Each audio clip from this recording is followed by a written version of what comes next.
ফেভারিটের তকমা নিয়ে বিশ্বকাপে এলেও পর্তুগালের শুরুটা ছিল হতাশার। তবে একটা জয়ই যেন বদলে গেছে পুরো দলের চেহারা। এবার সেই জয়ের মোমেন্টাম ধরে রাখার পালা পর্তুগিজদের।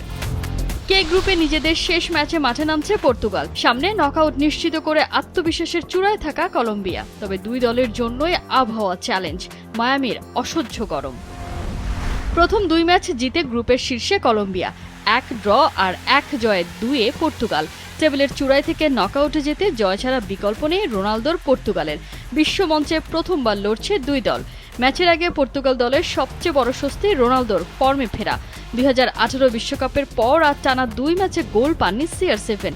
এবার সেই খরা কাটাতে চাইবেন রোনালদো। কলম্বিয়ার বিপক্ষে পূর্ণ শক্তির দলই পাচ্ছে পর্তুগাল।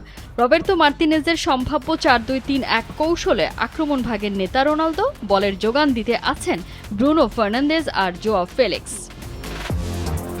এদিকে খানিকটা নির্ভর হয়ে মাঠে নামছে কলম্বিয়া। ড্র করলেই টিকে থাকবে দলটার শীর্ষস্থান। এবারের আসরে শুরু থেকে দাপট ধরে রেখেছে দক্ষিণ আমেরিকান দলটা। রক্ষণ ভেদ করে প্রথম 2 ম্যাচে কলম্বিয়ার জালে প্রতিপক্ষ অন টার্গেট শট নিতে পেরেছে কেবল 3 বার। বিগ ম্যাচে আক্রমণ ভাগের দায়িত্বে থাকছেন রদ্রিগেজ আর লুইস দিয়াস। তবে লুইস সুয়ারেজকে নিয়ে আছে শঙ্কা।